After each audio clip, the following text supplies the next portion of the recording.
വെറും വിളിയല്ല. എന്തിനാ വിളിക്കണത്? ജിന്നെ സഹായിക്കണേന്ന് പറയണത് എന്തിന്? ജിന്നെ വെളിച്ചെന്താന്ന് പറയണത് എന്തിന്? ജിന്നെ എവിടെയാ ഉള്ളത്? ഞാൻ കുറച്ച് എല്ലിൻ്റെ വീട്ടിൽ ഇന്നൊരു സൽക്കാരുണ്ടായിരുന്നു, കുറച്ച് എല്ല് ബാക്കിയുണ്ട്, ഇജ്ജ് തിന്നോ എന്ന് പറഞ്ഞിട്ട് എല്ല് കൊണ്ടിട്ട് കൊടുക്കാനാ? അല്ല. പ്രതിസന്ധിയുടെ ഘട്ടത്തിലാണ് ഈ വിളി, പ്രയാസത്തിന്റെ ഘട്ടത്തിലാണ് ഈ വിളി, വെളിച്ചമില്ലാതെ കഷ്ടപ്പെടുമ്പോഴാണ് ഈ വിളി, അപകടത്തിന്റെ വക്കിലാണ് ഈ വിളി, വെള്ളത്തിൽ ഒഴുകിപ്പോയി കൈകാലിട്ടടിക്കുമ്പോഴാണ് ഈ വിളി. നിങ്ങൾ അറിയോ? ഇത് കേട്ട് ഞാൻ പ്രയാസത്തോടെയാണെങ്കിലും പറയട്ടെ, ജബ്ബാർ മൗലവി, ഇനി അദ്ദേഹത്തെ ഞാൻ അങ്ങനെ ആക്ഷേപിച്ചു എന്ന് പറയണ്ട, ഒരു ഉദാഹരണം പറയുന്നു എന്ന് മാത്രം. ജബ്ബാർ മൗലവി ചെയ്ത ഈ പണിയുടെ ഫലം ഉണ്ടായത് എന്താണെന്നറിയോ? സൗദി അറേബ്യയിലേക്ക് വിഗ്രഹം കൊണ്ടുവന്ന് വെച്ചില്ലേ? നൂഹ് നബിയുടെ സമൂഹത്തിലേക്ക് ഈ നാട്ടക്കുറ്റികൾ ഉണ്ടാക്കി കൊടുത്തില്ലേ? ആ നാട്ടക്കുറ്റി ഉണ്ടാക്കി കൊടുത്തവർ, വിഗ്രഹം കൊണ്ടുവന്ന് വെച്ച അംർ ബിൻ ലുഹയ്യ് എന്ത് പണിയാണോ ചെയ്തത്, അതേ പണിയാണ് അബ്ദുൽ ജബ്ബാർ മൗലവി ചെയ്തത്. കേട്ടല്ലോ, ഇത്രയും കടുത്ത പ്രയോഗം. നന്ദിപ്പള്ളിയുടെ മുന്നിൽ അദ്ദേഹം പ്രസംഗിച്ചത് ജബ്ബാർ മൗലവി എഴുതിയതുൾപ്പെടെയുള്ള കാര്യങ്ങൾ, മുജാഹിദ് പ്രസ്ഥാനത്തിൽ ജിന്നിനോട് പ്രാർത്ഥിക്കുന്നു എന്ന വാദം തെളിയിച്ചാൽ ഞാൻ നന്ദിപ്പള്ളിയുടെ താക്കോല് നിങ്ങളെ ഏൽപ്പിക്കുമെന്ന് പ്രസംഗിച്ച വ്യക്തി. ജബ്ബാർ മൗലവിക്ക് ഇതൊക്കെ എഴുതേണ്ടി വന്നത് എപിക്കും ടിപിക്കുമെതിരിൽ മർക്കസുദ്ദാവ വിഭാഗം ശിർക്കാരോപിച്ചപ്പോൾ, ഹമീദ് ഫൈസി അത് എടുത്തുദ്ധരിച്ചപ്പോൾ അവിടെ മറുപടിയായിട്ട് എഴുതിയതായിരുന്നു. അവിടെ വന്ന പ്രയോഗങ്ങളാണ് ഭൗതികം അബൗദികം. ഈ യൂട്ടേണിൽ ഒരു മർമ്മം. ഇവിടെ ഫൈസൽ മൗലവി പറഞ്ഞ ഈ ഭൗതികം അബൗദികം വിഷയത്തിൽ വളരെ തെറ്റായ ഒരു സമീപനത്തിലേക്ക് പോയപ്പോൾ ഇവര് എത്തിപ്പെട്ട തലം ഏതാണ് എന്നത് ഇനി നമ്മൾ മനസ്സിലാക്കുന്നു. ഇനി അതിലേക്കാണ് പ്രവേശിക്കുന്നത്. റസൂലുള്ളാഹി സ്വല്ലല്ലാഹു അലൈഹി വസല്ലം തങ്ങൾ പറഞ്ഞിട്ടുണ്ട്, ശിർക്ക് ആരോപിക്കുന്ന വ്യക്തിയിലേക്ക് ശിർക്ക് തിരിച്ചു വരുമെന്നത് ഖവാരിജിയാക്കളുടെ വിഷയം ഉദ്ധരിച്ചുകൊണ്ട് പ്രവാചകൻ സ്വല്ലല്ലാഹു അലൈഹി വസല്ലം തങ്ങൾ അവരിലേക്ക് സൂചന നൽകിക്കൊണ്ട് അത് പറഞ്ഞിട്ടുണ്ട്. ഇസ്ലാമിന് വേണ്ടി ജീവിക്കും, ഖുർആന്റെ പ്രകാശം അവന്റെ മുഖത്തുണ്ടാകും, പിന്നെ എല്ലാം കയ്യിൽ നിന്ന് പോയി വിശ്വാസി സമൂഹത്തിന്റെ നേരെ ശിർക്ക് ആരോപിക്കും എന്ന് പറഞ്ഞപ്പോ അള്ളാഹുവിന്റെ റസൂലിനോട് ചോദിച്ചു, യാ നബി അല്ലാഹ്, അയ്യുഹുമ ഔലാ ബിശ്ശിർക്കി അൽ മർമിയു അമിർ റാമി? ശിർക്ക് ആരോപിച്ചവനാണോ അതല്ല ശിർക്ക് ആരോപിക്കപ്പെട്ടവനാണോ ശിർക്കിലേക്ക് ഏറ്റവും അടുത്തതെന്ന് ചോദിച്ചപ്പോ അള്ളാഹുവിന്റെ റസൂൽ പറഞ്ഞു, ആരോപിച്ചവനാണെന്ന് പറഞ്ഞ ആ ഹദീസ് കൂടി കേട്ടുകൊണ്ട് നമ്മൾ അടുത്തൊരു മേഖലയിലേക്ക് പോകുന്നു.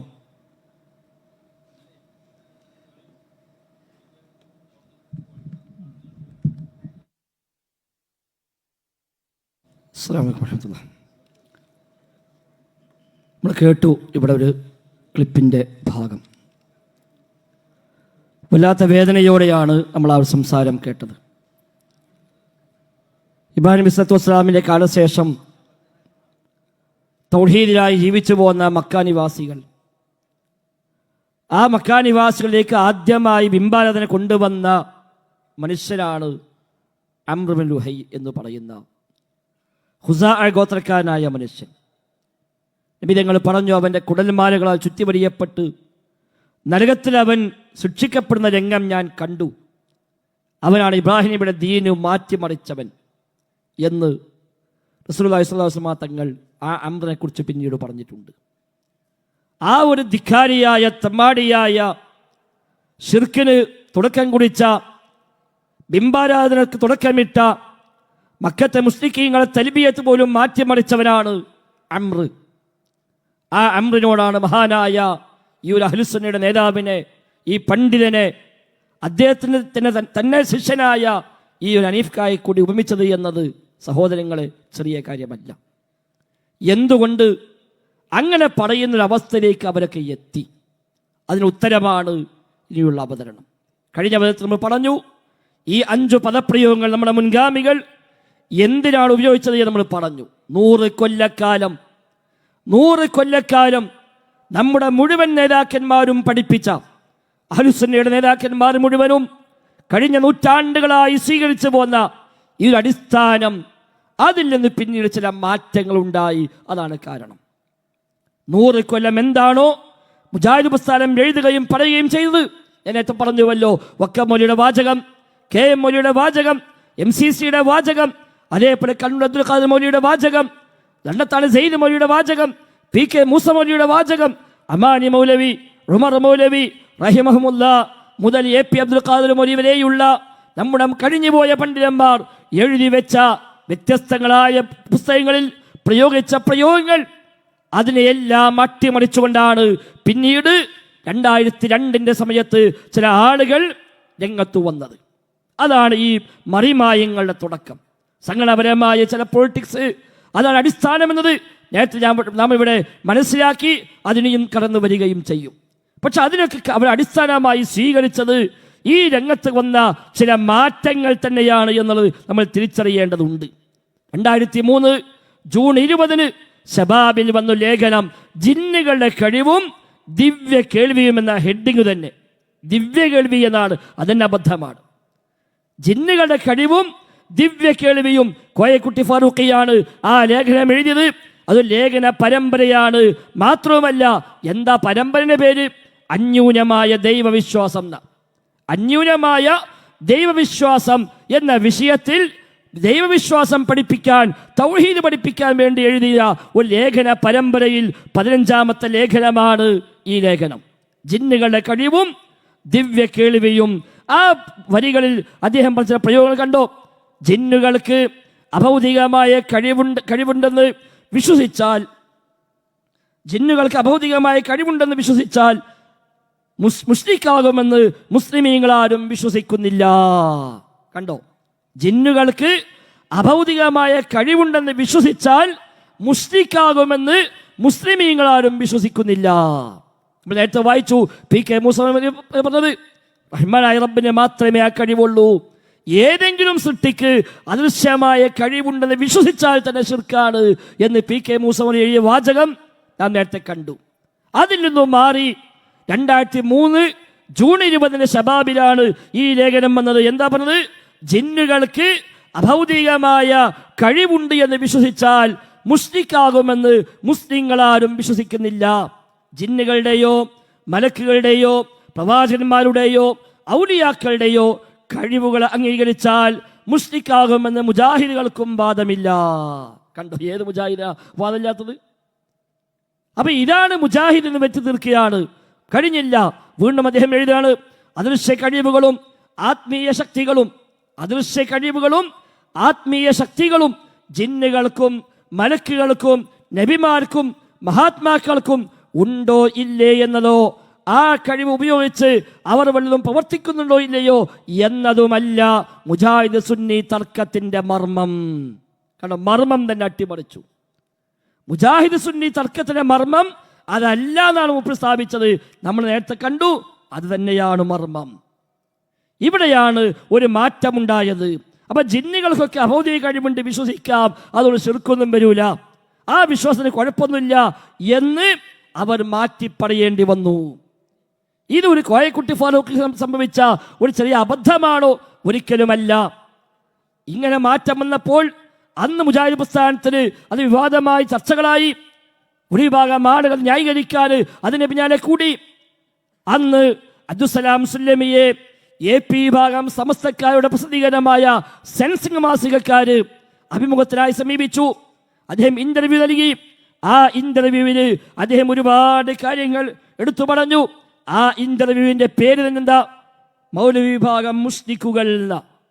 മൗലവി വിഭാഗം മുസ്ലിക്കുകൾ എന്നാണ് സെൻസിംഗുകാര് അത് ആ പേര് തന്നെ നൽകിയത്. ആ ചട്ടയുടെ ഏറ്റവും അടി കാണാം. അവർ ഹെഡിങ് കൊടുത്തങ്ങനെയാണ് മൗലവി വിഭാഗം മുസ്ലിക്കുകൾ. ഏതാ മൗലവി? AP അബ്ദുൽ ഖാദർ മൗലവി. AP അബ്ദുൽ ഖാദർ മൗലവി അന്നത്തെ KNM-ന്റെ ജനറൽ സെക്രട്ടറി. അദ്ദേഹത്തെ പേരെടുത്ത് പറഞ്ഞുകൊണ്ടാ പറഞ്ഞത് മൗലവി വിഭാഗം മുസ്ലിക്കുകൾ എന്ന് അബ്ദുസ്സലാം സുല്ലമി. എന്നിട്ട് ആ ഒരു ഇന്റർവ്യൂവിൽ ചോദ്യമുണ്ട്, അദൃശ്യം കൊണ്ട് മുജാഹിദുകൾ ഉദ്ദേശിക്കുന്നത് എന്ത് എന്നാ ചോദ്യം. അദൃശ്യം എന്ന് പറഞ്ഞാൽ എന്താ ഉദ്ദേശം? അദ്ദേഹം കൊടുത്ത മറുപടിയോ പഞ്ചേന്ദ്രിയങ്ങൾക്ക് അപ്പുറത്തുള്ളത്. പഞ്ചേന്ദ്രിയങ്ങൾക്ക് അപ്പുറത്തുള്ളത് എന്നാ കൊടുത്തത്. അപ്പൊ അടുത്ത ചോദ്യം, കാരണം ജിന്നും മലക്കൊക്കെ കഴിവുണ്ട്, അവർ കാണുന്നുണ്ട്, അവർ ഇടപെടുന്നുണ്ട്, അവർ സഹായിക്കുന്നുണ്ട്, ഉപദ്രവിക്കുന്നുണ്ട് എന്നൊക്കെ അന്ന് KNM പ്രസംഗിച്ചു, അവർ എഴുതി, അവർ പഠിപ്പിച്ചു. അത് പ്രമാണങ്ങൾ പഠിപ്പിച്ച ആശയമാണ്. അതുകൊണ്ടാണ് ചോദിച്ചത്, മൗലവി വിഭാഗം മുസ്ലിക്കുകളാണോ? മൗലവി വിഭാഗം മുസ്ലിക്കാണോ? അതെ, അവർ ശിർക്കിലേക്കുള്ള വാദങ്ങളാണ് ഉന്നയിക്കുന്നത്. ഇത് വ്യക്തമായി AP സുന്നികളുടെ മാസികയിൽ പോയിട്ട് അദ്ദേഹം ഇന്റർവ്യൂ കൊടുത്തു. മാത്രവുമല്ല ശബാബിൽ മറ്റു ലേഖനം വന്നു, അഭൗതിക ശക്തി അല്ലാഹു മാത്രമോ, അഭൗതിക ശക്തി അല്ലാഹു മാത്രമോ. അബ്ദുസ്സലാം സ്വലമിയുടെ ലേഖനമാണ്. ഇത്രയും കാലം പറഞ്ഞതോ അഭൗതികമായ ശക്തി അല്ലാഹു തആലക്ക് മാത്രമേ ഉള്ളൂ, പടപ്പുകൾക്ക് ആർക്കും ആ കഴിവില്ല, ഒരു സൃഷ്ടിക്കും ആ കഴിവില്ല. അള്ളാഹ്ക്ക് മാത്രം കഴിയുന്ന കാര്യങ്ങൾ, മാലാ യഖ്ദിറു അലൈഹി ഇല്ലല്ലാഹ്, റബ്ബിനല്ലാതെ കഴിയാത്ത കാര്യങ്ങൾ എന്നൊക്കെ പ്രയോഗിച്ചേർത്ത് നിന്നാണ് മാറി വന്നിട്ട് അഭൗതിക ശക്തി അല്ലാഹു മാത്രമോ എന്ന ഒരു ഹെഡിങ് പോലും ശബാബിൽ വന്നത്. പരപ്പരങ്ങാടി ഖണ്ഡന പരമ്പരയിൽ അന്ന് ഞങ്ങൾ ചോദിച്ചിരുന്നു, 100 കൊല്ലങ്ങൾക്കിടയിൽ മുജാഹിദ് പ്രസ്ഥാനത്തിന് എവിടെയെങ്കിലും ഇത്തരമൊരു ഹെഡിങ് എങ്കിലും കാണിക്കാൻ കഴിയോ, ഒരു വരി കാണിക്കാൻ കഴിയുമോ എഴുതിയത്? അന്ന് പഠിപ്പിച്ചെന്താ? അഭൗതിക ശക്തി അല്ലാഹു മാത്രമാണ് എന്നാണ് അത്രയും കാലം പഠിപ്പിച്ചത്. അതിൽ നിന്നും മാറി അഭൗതിക ശക്തി അല്ലാഹു മാത്രമോ അല്ല എന്ന് സ്ഥാപിക്കാണ്. എന്നിട്ട് ജിന്നും മലക്ക് അഭൗതികമാണ്, അവരെ കഴിവ് അഭൗതികമാണ് എന്ന് സ്ഥാപിക്കാനാണ് അവർ ശ്രമിച്ചത്. ഈ പുതിയ വാദം പറഞ്ഞതോടുകൂടിയാണ് ഇവിടെ ഒരുപാട് പ്രശ്നങ്ങൾ വന്നത്. പ്രമാണത്തിൽ സ്ഥിരപ്പെട്ട പലതും അന്ധവിശ്വാസമായി മാറി, ശിർക്കായി മാറി. ആ പ്രമാണങ്ങൾ സ്വീകരിച്ചു വന്ന ഒറ്റക്കാരണത്താൽ 2002 മുതൽ KNM-നെതിരെ ശിർക്കാരോപണവുമായി അവർ രംഗത്ത് വന്നു. കാരണം അവർ പുതിയ നയം ഉണ്ടാക്കി. ജിന്നും മലക്ക് അഭൗതികമാണ്, അല്ലാഹ് മാത്രമൊന്നുമല്ല അഭൗതിക ശക്തി. അപ്പൊ സ്വാഭാവികമായും ജിന്നുകൾ ഉപദ്രവിക്കുമെന്ന് വിശ്വസിച്ചാൽ അല്ലാഹു അല്ലാത്തവർ അഭൗതികമായി ഉപദ്രവിക്കുമെന്നായി മാറി. അത് ശിർക്കായി. ബദറിൽ മലക്ക് യുദ്ധം ചെയ്തിട്ടില്ല എന്ന് ആവർത്തിച്ചെഴുതി അബ്ദുസ്സലാം സുല്ലമി. ഖുർആൻ പരിഭാഷയിലും ബുഖാരി പരിഭാഷയിലുമെല്ലാം ആവർത്തിച്ചെഴുതി ബദറിൽ മലക്ക് യുദ്ധം ചെയ്തിട്ടില്ല. കാരണം എന്താ? അല്ലാഹ് അങ്ങനെ ഇറക്കൂലാണ്. സൂറത്ത് യാസീൻ ആയത്തിന് വ്യാഖ്യാനം കൊടുത്തപ്പോൾ പറഞ്ഞു, അല്ലാഹ് അങ്ങനെ യുദ്ധം ചെയ്യാൻ മലക്കുകളെ ഇറക്കലില്ല. ഇങ്ങനെ തുടങ്ങി പ്രമാണങ്ങൾ സ്ഥിരപ്പെട്ട പലതിനെയും നിരാകരിക്കുകയോ തള്ളിക്കളയേണ്ടി വരികയോ ചെയ്തു അവർക്ക്. മാത്രവുമല്ല സെൻസിങ്ങിന്റെ ആ ഒരു ഇന്റർവ്യൂവിൽ തന്നെ വിശദമായി ഓരോ കാര്യങ്ങളും ആ ഇന്റർവ്യൂവിന് വന്ന ആളുകൾ ചോദിക്കുന്നുണ്ട്. അദ്ദേഹത്തിൽ വന്ന ആ ഇന്റർവ്യൂ ചില ഭാഗങ്ങൾ വായിക്കണം നല്ലതാണ്. അബ്ദുസ്സലാം സ്വലമിയോട് ഒന്നാമത്തെ ചോദ്യം വാപ്പാനെ പറ്റിയാണ്, അത് പറഞ്ഞു. എന്നിട്ട് പഠനം ഗുരുനാഥന്മാർ ശിഷ്യന്മാർ എവിടെയൊക്കെ നിങ്ങൾ പഠിച്ചത്, ആരാ ഞങ്ങളെ ഉസ്താദുമാർ എന്നാ ചോദ്യം. മറുപടി എന്താ അറിയോ? പിതാവിൽ നിന്ന് കുറച്ച് മാത്രമേ പഠിച്ചിട്ടുള്ളൂ. പിന്നെ സുല്ലമിൽ അഫ്ദലുലമ പ്രിലിമിനറി പാസ്സായി. പിന്നീട് സ്വയം വായിച്ചു പഠിച്ചതാണ്, പ്രത്യേകിച്ച് ഗുരുനാഥന്മാരില്ല. അതാണ് മൂപ്പരൊരു പ്രത്യേകത. ഉസ്താദന്മാരൊന്നുമില്ല, ഞാൻ ഒറ്റക്ക് ഇങ്ങനെ വായിച്ചു പഠിച്ചു. കഴിഞ്ഞില്ല. KK സക്കരിയ സുലാഹി ബ്രാക്കറ്റിൽ മൗലവി വിഭാഗം എൻ്റെ ശിഷ്യനാണ്, 6 വർഷം പഠിച്ചു.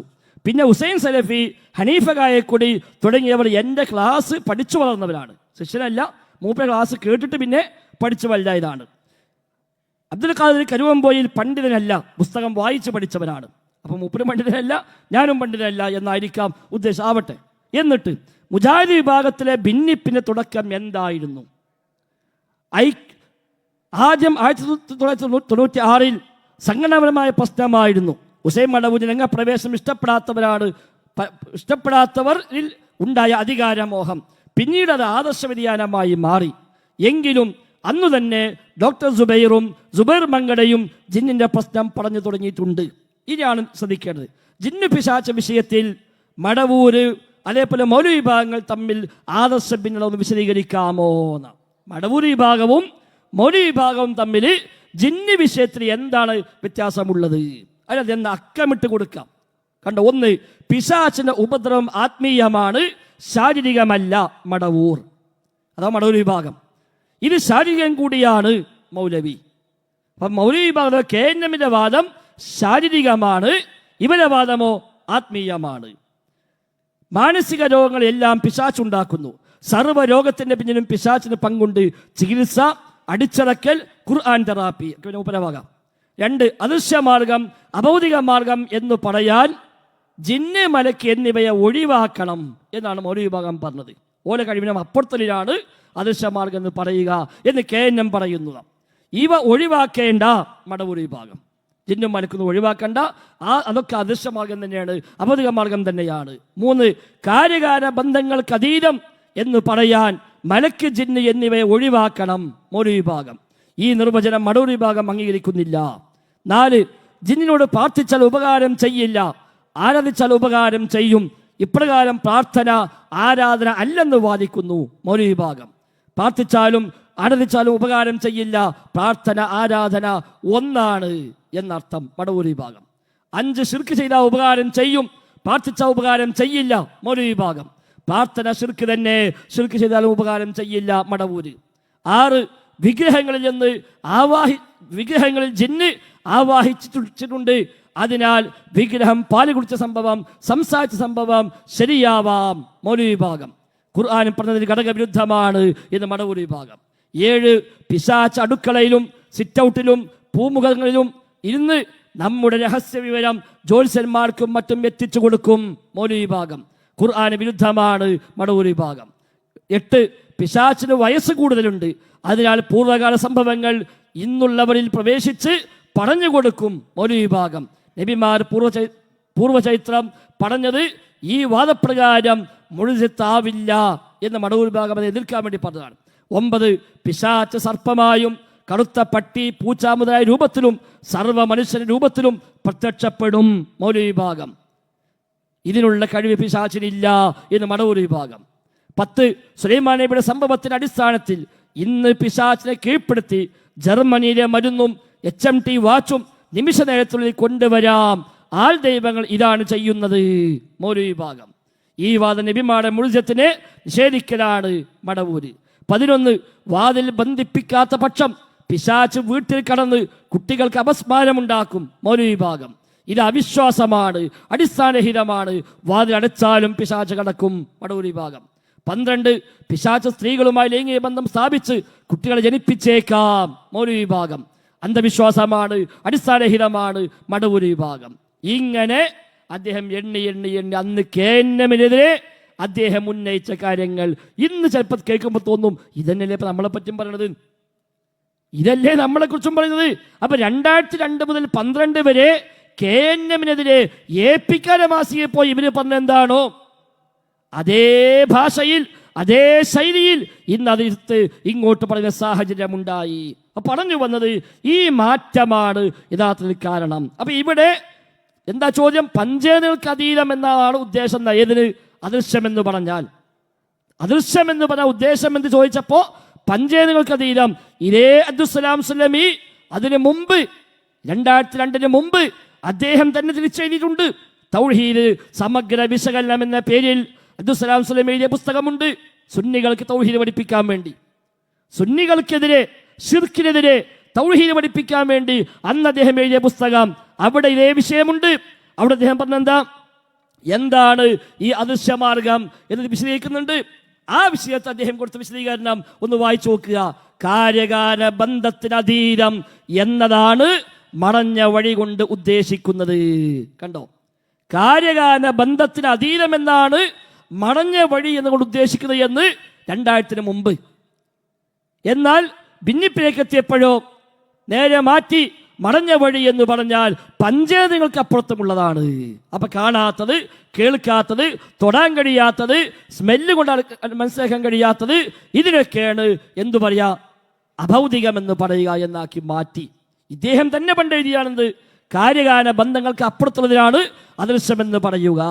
അദ്ദേഹം തന്നെ മാറ്റി എഴുതി, അല്ല പഞ്ചേതങ്ങൾക്ക് അപ്പുറത്തുള്ളതാണ് അദൃശ്യമെന്ന് ഉദ്ദേശിക്കുക.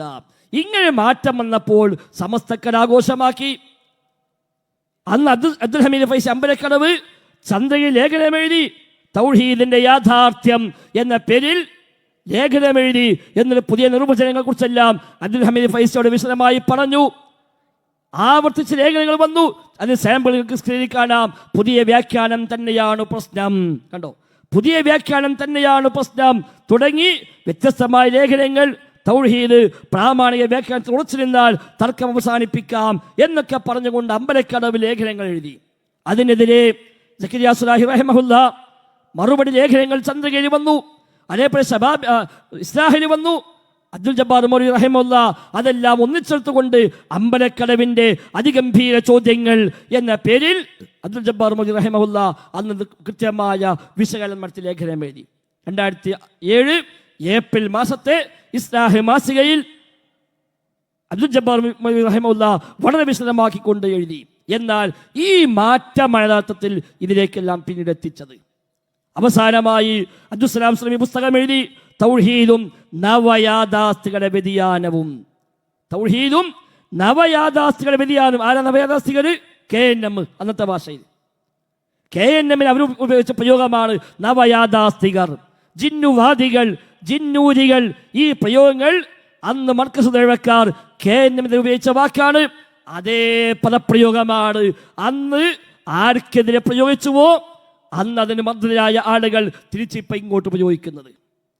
ഈ പുസ്തകത്തിന്റെ 1-ാമത്തെ അധ്യായം 11-ാമത്തെ പേജ് അദൃശ്യം അഭൗതികം വ്യതിയാനം എന്നാണ് ഫസ്റ്റ് ചാപ്റ്റർ തന്നെ. അതിൽ അദ്ദേഹം എഴുതി കണ്ടോ, മലക്കുകൾക്കും ജിന്നുകൾക്കും നമ്മെ സഹായിക്കുവാൻ സാധിക്കുമെന്ന് വല്ലവനും വിശ്വസിച്ചാൽ അവന്റെ വിശ്വാസത്തിൽ ശിർക്കും കുഫ്റും സംഭവിക്കുന്നു. മലക്കുകൾക്കും ജിന്നുകൾക്കും നമ്മെ സഹായിക്കുവാൻ സാധിക്കുമെന്ന് വല്ലവനും വിശ്വസിച്ചാൽ അവന്റെ വിശ്വാസത്തിൽ ശിർക്കും കുഫ്റും സംഭവിക്കുന്നു. ഈ വിശ്വാസാടിസ്ഥാനത്തിൽ വല്ലവനും മലക്കളെയും ജിന്നുകളെയും വിളിച്ച് സഹായം തേടിയാൽ അവന്റെ കർമ്മത്തിലും ശിർക്കും കുഫ്റും സംഭവിക്കുന്നു. അപ്പൊ എന്തായി? ജിന്നും മലക്കും സഹായിക്കൂല, സഹായിക്കുന്ന വിശ്വസിക്കാൻ പറ്റൂല, ഉപദ്രവിക്കുന്ന വിശ്വസിക്കാൻ പറ്റൂല. അങ്ങനെ സഹായിക്കാൻ പറ്റുന്ന വിശ്വസിച്ചാൽ തന്നെ ശിർക്ക് വന്നു എന്നാണ്. എന്തുകൊണ്ട്? അതൊക്കെ അഭൗതികമാണ് എന്ന് വന്നു. അതാണ് മാറ്റം. അന്ന് ഇതിനെതിരെ KNM വേദികളിൽ നിന്ന് അതിശക്തമായ മറുപടികൾ നൽകി. ഇത് പ്രമാണ വിരുദ്ധമാണ് എന്ന്, ഇത് ശരിയല്ല എന്ന് കൃത്യമായി പഠിപ്പിച്ചു കൊടുത്തു. അന്ന് ഇങ്ങോട്ട് വിളിച്ച പരിഹാസ പേരുകളായിരുന്നു ജിന്നൂരി എന്ന പേര്, ജിന്നുവാദി എന്ന വിളി, നവയാഥാസ്ഥികൾ എന്ന വാക്ക്. ഇതൊക്കെ അന്ന് ഇങ്ങോട്ട് പ്രയോഗിച്ചതാണ് KNM-നെതിരായിട്ട്. അന്ന് KNM വേദിയിൽ നിന്നുകൊണ്ടാണ് അതിശക്തമായ മറുപടി നൽകിയത്. അത് ഒരു ഭാഗം നിങ്ങളൊന്ന് ശ്രദ്ധിക്കുക. പറഞ്ഞൊരു ആരോപണം എന്താ? കാര്യമായി പറഞ്ഞ മറ്റൊരാരോപണം അത് മറ്റൊന്നല്ല. എന്താ? ജിന്നിനോട് പ്രാർത്ഥിക്കാം എന്നാണ് മുജാഹിദുകൾ പറയുന്നത്. തിരുവനന്തപുരത്തൊരു മുഖാമുഖം നടത്തി. അവിടെ ഈ വാദം ഇങ്ങനെ നാടുകളെ പറഞ്ഞു നടക്കുന്ന പലരും ആ സദസ്സിലുണ്ട്. ഞാൻ ചോദിച്ചു, ഒരു തെളിവ് ജിന്നിനോട് പ്രാർത്ഥിക്കാമെന്ന് മുജാഹിദുകൾ പറഞ്ഞതിന് ഒരു തെളിവിന്റെ അംശം കാണിച്ചു തരാൻ ധൈര്യമുണ്ടെങ്കിൽ എനിക്ക് പറഞ്ഞാന്ന് പറഞ്ഞു. ഒരുത്തരെയും കണ്ടില്ല, വായിച്ചില്ല. എന്തേ വായിക്കാത്തത്? വായിക്കട്ടെ, ഇങ്ങനെ നാട്ടുകാരോട് പറയാ.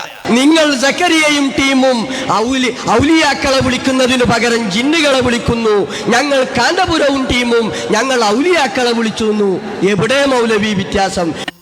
വായിക്കട്ടെ, ഇങ്ങനെ നാട്ടുകാരോട് പറയാ. അല്ലാതെ മുജാഹിദ് പ്രസ്ഥാനത്തിന് ഉത്തരവാദിത്തപ്പെട്ടവരുടെ മുന്നിൽ തെളിയിക്കാൻ സാധ്യമല്ല. തെളിയിക്കാൻ സാധ്യമല്ല എന്ന് മനസ്സിലാക്കിക്കൊണ്ടാണ് ആ തെളിവ് പറയാതിരുന്നത്. പിന്നെന്താ? പിന്നെ ഒരു ഇസ്ലാം മാസിക ഇങ്ങനെ എടുത്തു കാണിക്കും. ഏപ്രിൽ 2000 കണ്ടോ സഹോദരൻ, അന്ന് നടത്തി ശക്തമായ പടയോട്ടങ്ങൾ, ആയിരക്കണക്കായ പ്രഭാഷണങ്ങൾ. അതിലെ ഒരു ഭാഗം മാത്രം ഒപ്പം കേട്ടത്. അന്ന് ഏറ്റവും അധികം ശക്തമായി അതിന് ഇറങ്ങിയ ഒരാളാണ് അനസ് മൗലവി. 2002 മുതൽ 2012 വരെയുള്ള കാലത്ത് അതിശക്തമായി ഇവർക്കെതിരായി ഇറങ്ങി പുറപ്പെട്ട് ഇത്തരം എല്ലാ ഉദ്ധരണികളും എടുത്തു വായിച്ച്, KM മുതലുള്ളവർ എഴുതിയതെല്ലാം എടുത്തു വായിച്ച്, ഡോക്ടർ ഉസ്മാൻ സാഹിബിന്റെ പുസ്തകങ്ങൾ അക്കമിട്ട് വായിച്ചുകൊണ്ട് ഇവർക്കെതിരെ എത്ര പ്രഭാഷണമാണ് അദ്ദേഹം നിർവഹിച്ചത്. അദ്ദേഹത്തിന് ഇപ്പോഴും ഓർമ്മയുണ്ട്. കഴിഞ്ഞ ദിവസത്തെ പ്രസംഗത്തിൽ അദ്ദേഹം പറയുന്നുണ്ട്, 10 കൊല്ലം അവർക്കെതിരെ ഏറ്റവും ശക്തമായി പ്രസംഗിച്ച ആളാണ് ഞാനെന്ന് പറയുന്നുണ്ട്. പിന്നത്തെ 10 കൊല്ലോ മിണ്ടിയിട്ടില്ല. അതാ പ്രശ്നം. പിന്നെയും 10 കൊല്ലം കഴിഞ്ഞല്ലോ.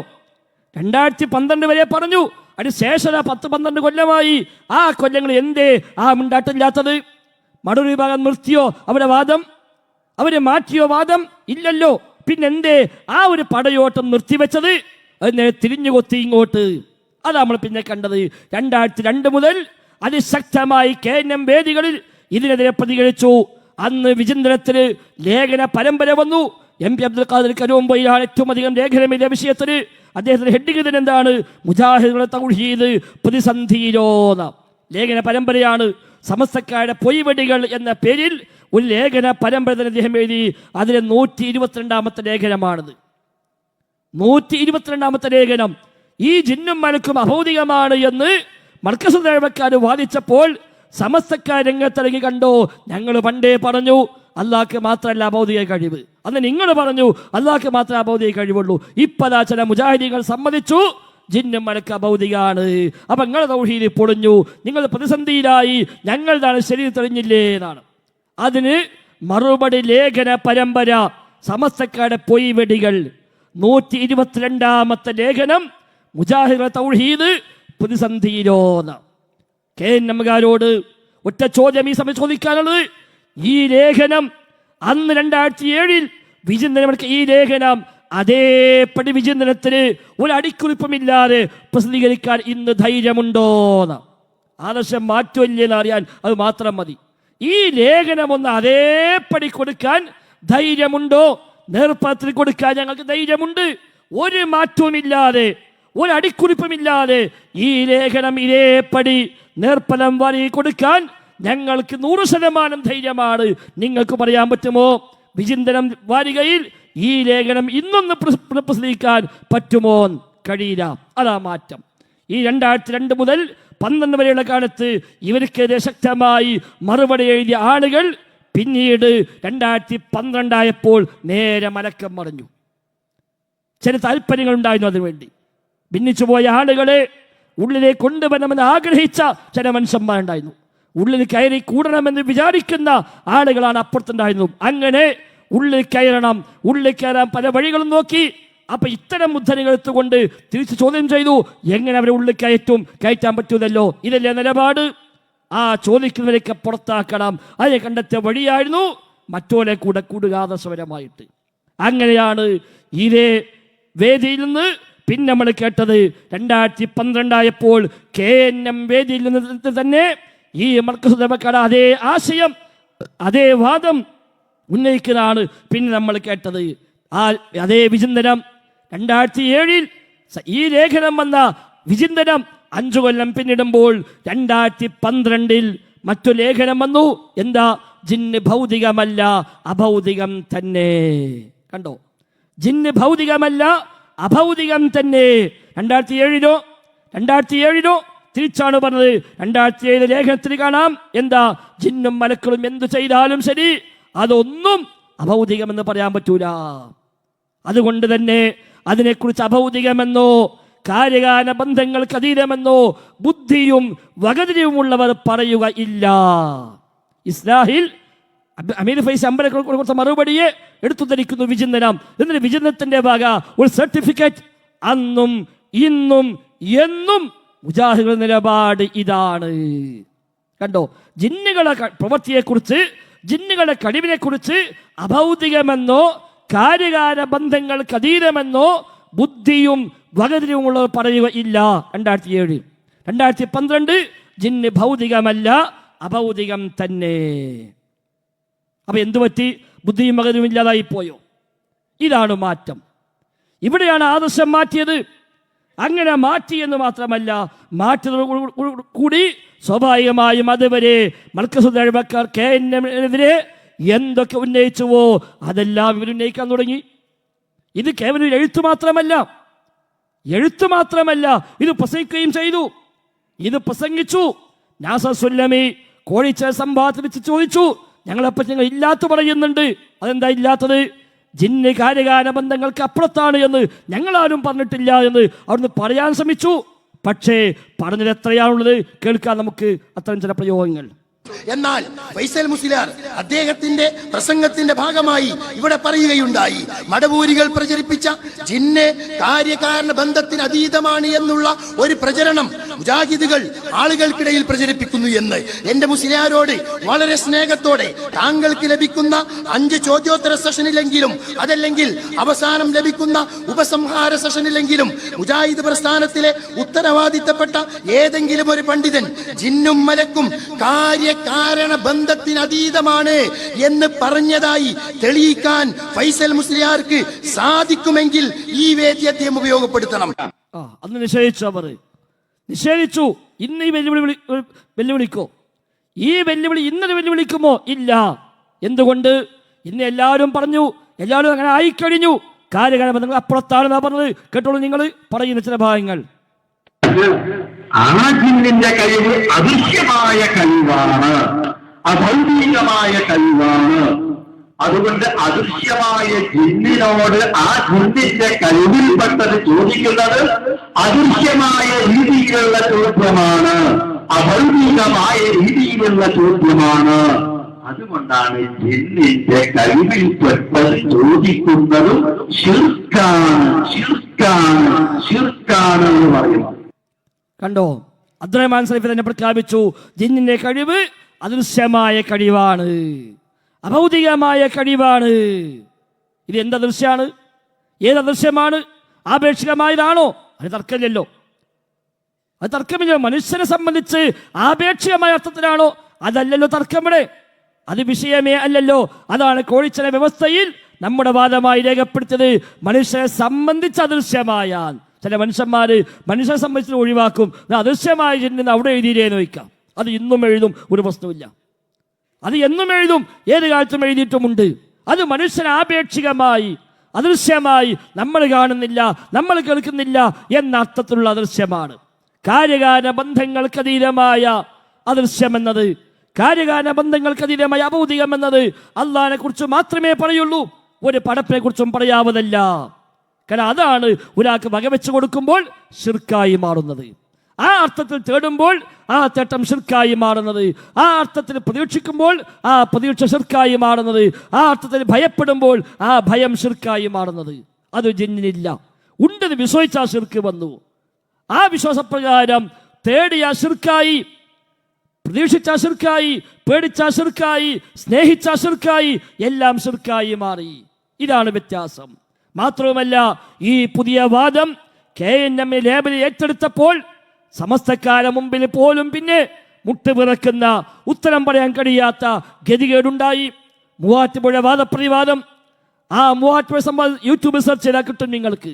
നൗഷാദ് ഹസനി എന്ന് പറയുന്ന അന്നത്തെ AP സുന്നികളുടെ പ്രഭാഷണ വേദിയുണ്ടായിരുന്ന അവിടെ പ്രഭാഷകൻ, ആ പ്രഭാഷകനും ഹനീഫ് കായിക്കുടയും അനസ് മൗലവിയും അടക്കമുള്ള ആൾ ഒന്നിച്ചുകൂടിയ മൂവാറ്റുപുഴ വാദപ്രതിവാദത്തിന് നൗഷാദ് ഹസനി ചോദിക്കുന്നുണ്ട്, നിങ്ങളുടെ വാദപ്രകാരം അദൃശ്യമായ മാർഗത്തിൽ, അഭൗതികമായ മാർഗത്തിൽ അള്ളാഹു മാത്രമേ സഹായിക്കൂ എന്നാണല്ലോ.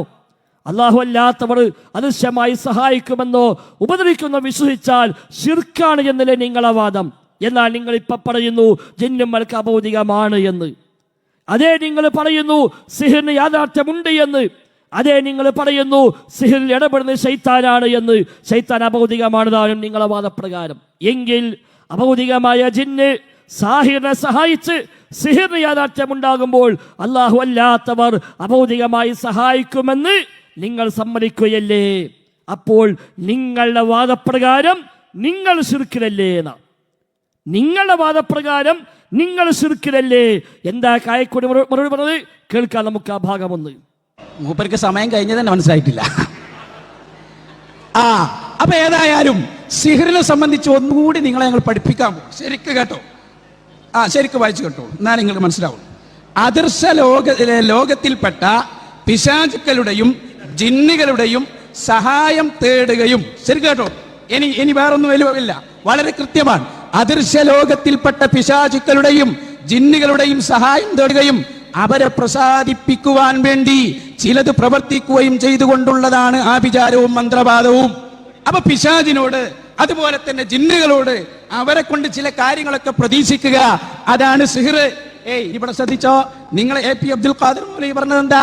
AP അബ്ദുൽ ഖാദിർ മൗലവി പറഞ്ഞത് ഒന്നുകൂടി വായിച്ചു തരാം. സാധാരണ സ്വഭാവമില്ലാത്ത ഏതു സഹായ പ്രതീക്ഷയും അവിടെ തേട്ടം വേണമെന്നില്ല. നിങ്ങൾ ഇത് എഴുതുമ്പോ ഓർക്കേണ്ടിയിരുന്നു. നിങ്ങൾ മേപ്പെട്ട് നോക്കി എഴുതി. പ്രാർത്ഥന എന്ന് പറഞ്ഞാൽ എന്താ? സാധാരണ സ്വഭാവമില്ലാത്ത ഏതു സഹായ പ്രതീക്ഷയും. അവിടെ തേട്ടമുണ്ടോ? ഇല്ല. അപ്പൊ സഹായ പ്രതീക്ഷയും തേട്ടവും പ്രാർത്ഥനയാണ്.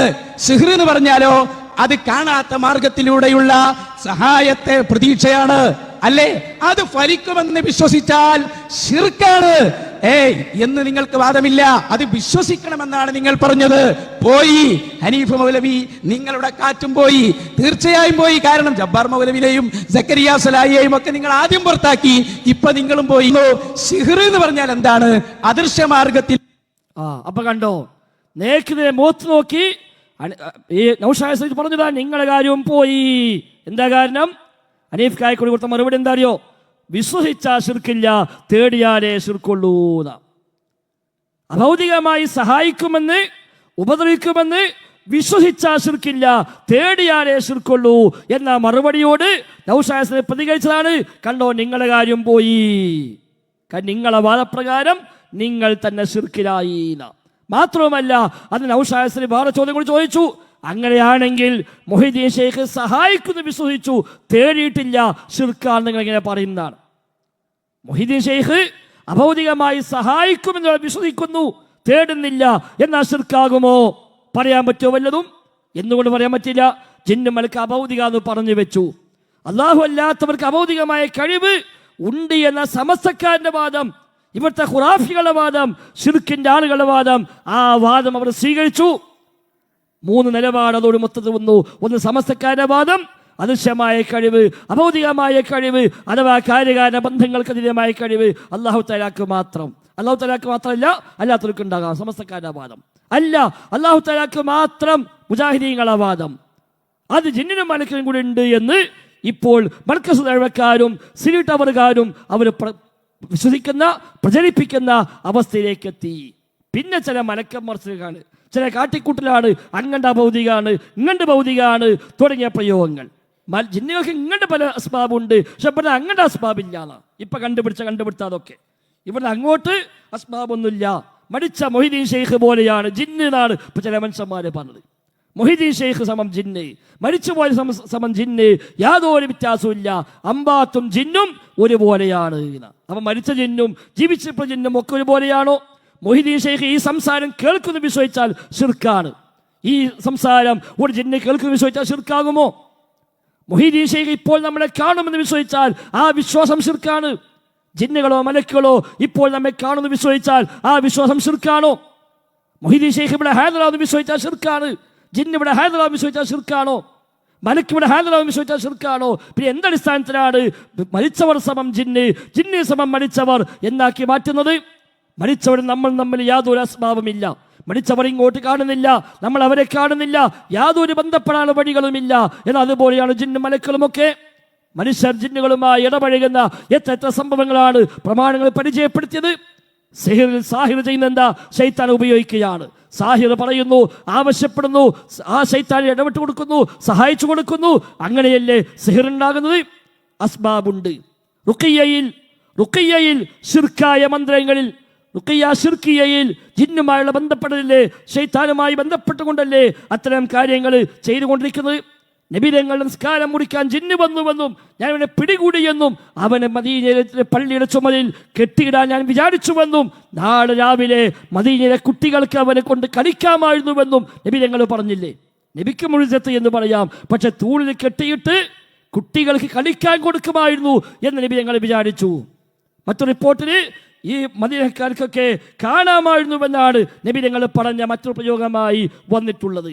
എന്താ അതിനൊക്കെ ന്യായം പറയുക?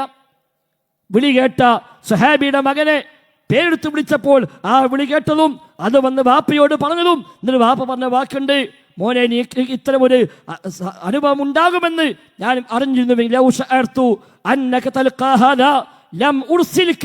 ഇങ്ങനെ ഉണ്ടാകുമെന്ന് ഞാൻ അറിഞ്ഞിരുന്നുവെങ്കിൽ ഞാൻ എന്നെ പറഞ്ഞേക്കുമായിരുന്നില്ല. വലാകിൻ ഇദാ സമഅത സൗത, ഇനിമേലാൽ എവിടെ അങ്ങനെ ശബ്ദം കേട്ടാൽ ഫനാദി ബിസ്സലാ, നീ ബാങ്ക് വിളിക്കുക. കാരണം എന്താ? നബിതങ്ങൾ പറഞ്ഞത് ഞാൻ അബൂ ഹുറൈറ പറഞ്ഞതായി ഞാൻ കേട്ടിട്ടുണ്ട്, ഇന്ന ശൈത്വാന ഇദാ നൂദിയ ബിസ്സലാത്തി വല്ലാ വലഹു ഹുസാസ്, ബാങ്ക് വിളി കേട്ടാൽ പിശാച് പിന്തിരിഞ്ഞോടുമെന്ന് നബിതങ്ങൾ പറഞ്ഞത് അബൂ ഹുറൈറ ഉദ്ധരിച്ചത് ഞാൻ കേട്ടിട്ടുണ്ട് എന്ന് ആ പ്രതിവിധി വാപ്പയായ സ്വഹാബി മകന് പറഞ്ഞു കൊടുക്കുന്നു. ജിന്നുകളെ സേവിക്കുന്ന ആളുകളെ ജിന്ന് സഹായിക്കുന്നു. അവർ തമ്മിലുള്ള ഇടപാടുകളും എത്രയാണ് പരിചയപ്പെടുത്തിയത്? കട്ടുകേട്ട് കൊണ്ടുവന്നിട്ട് ജോത്സ്യന്റെ കാതിൽ വന്ന് കുറുകി മന്ത്രിച്ചു കൊടുക്കുന്നു, ജോത്സ്യന്റെ കേൾക്കുന്നു. അസ്ബാബുകളല്ലേ എന്ന് ചോദിക്കുക. അങ്ങനെന്താ സബബുള്ളത്, അങ്ങനെന്താ അസ്ബാബുള്ളത് എന്ന് ചോദിക്കാം. ഡോക്ടർ ഉസ്മാൻ സാഹിബിന്റെ മുഖ്യശത്രു എന്ന പുസ്തകത്തിൽ എത്രയെത്ര സംഭവങ്ങളാണ് അദ്ദേഹം അങ്ങനെ രേഖപ്പെടുത്തി വെച്ചത്. അതെല്ലാം നിഷേധിക്കാൻ ഇന്നിവർക്ക് ഒരു പക്ഷെ തയ്യാറാകേണ്ടി വന്നേക്കാം. ഇതേപോലെ സമാനമായ ഒരുപാട് സംഭവങ്ങൾ റുഖിയ്യയുടെ സമയത്ത് തന്നെ നബി തങ്ങൾ പ്രഖ്യാപിച്ചത്, അല്ലാഹുവിന്റെ ശത്രു നീ പുറത്തുപോയെന്ന് നബി തങ്ങൾ പറഞ്ഞു. ആദ്യം പറഞ്ഞു ഒപ്പിച്ചത് എന്താ? അത് നബിക്ക് മാത്രമുള്ളൂ, വേറെ ആർക്കും ഇല്ലാന്ന്. നബിക്ക് മാത്രമേ ഉള്ളൂ അലാമാത്തുൻ നുബുവയാണ് എന്ന് പറഞ്ഞുകൊണ്ട്, ദലായിലുൻ നുബുവയാണ് വന്നത് എന്ന് പറഞ്ഞുകൊണ്ട് അത് നബിക്ക് ഖാസാണ്, അത് മുഅ്ജിസത്താണ് എന്ന് ഒരു കാലത്ത് പറയാൻ ശ്രമിച്ചു. പിന്നെ അവിടുന്ന് മാറി ഇത് മാത്രം പറയാമെന്നാക്കി. എങ്ങനെ ഇത് പറയാൻ പറ്റുക? എന്നിട്ട് ഇപ്പൊ ചോദിക്കുക ഇങ്ങോട്ട് സബബുണ്ട് അങ്ങോട്ട് സബബില്ല എന്നാണ്. സഹോദരങ്ങളെ, എന്തിനാണ് ഈ വക മലക്കം മറിച്ചലുകൾ? 2002 വരെ മുജാഹിദ് പ്രസ്ഥാനം ഒന്നിച്ചു പറഞ്ഞ ആശയവും 2002 മുതൽ മടവൂർ വിഭാഗം തെറ്റിപ്പോയ ആശയം ഏതാണോ, ആ 2002 മുതൽ 2012 വരെ KNM വേദിയിൽ നിന്ന് മാറ്റമില്ലാതെ നമ്മൾ പറഞ്ഞു പോകുന്ന ആശയം എന്താണോ, ആ ആശയത്തിൽ നിന്നാണ് പിന്നീട് 2012 KNM വ്യതിചലിച്ചു പോയത്. സിരിട്ട് അവർക്ക് വ്യതിചലിച്ചു പോയത്. അവർ സ്വീകരിച്ചത് മടവൂർ വിഭാഗത്തിന് അതേ ആശയമാണ്, മർക്കസുദ്ദാബക്കാട് അതേ ആശയമാണ്. ആ ആശയം സ്വീകരിച്ചുകൊണ്ടാണ് അവരുമായി ഐക്യപ്പെടാൻ അവസരമുണ്ടായത്. അത് സാധിച്ചത് അല്ലെങ്കിൽ സാധിക്കുമായിരുന്നില്ല. എന്നിട്ട് അന്ന് 2002 മുതൽ 2012 വരെ KNM-നെതിരെ എന്താണോ മർക്കസുദ്ദാബക്കാർ പറഞ്ഞു വന്നത്, അതേ വാദങ്ങളെ, അതേ അപരനാമങ്ങളെ, അതേ പരിഹാസപ്പേരുകളെ, അതേ പേര് വിളിച്ചുകൊണ്ട് അന്ധവിശ്വാസിയാണ് എന്നും അതേപോലെ ശിർക്കിന്റെ പ്രചാരകരാണ് എന്നും ജിന്നുവാദിയാണ് എന്നും ജിന്നൂരിയാണ് എന്നും നവയാഥാസ്ഥിരാണ് എന്നും വരെ ഇന്നിങ്ങോട്ട് പറയുന്നുവെങ്കിൽ മന്ത് മറ്റേ കഥയിൽ തന്നെയാണ് എന്ന് മനസ്സിലാക്കുക. അസ്സലാമു അലൈക്കും വറഹ്മത്തുള്ളാഹി.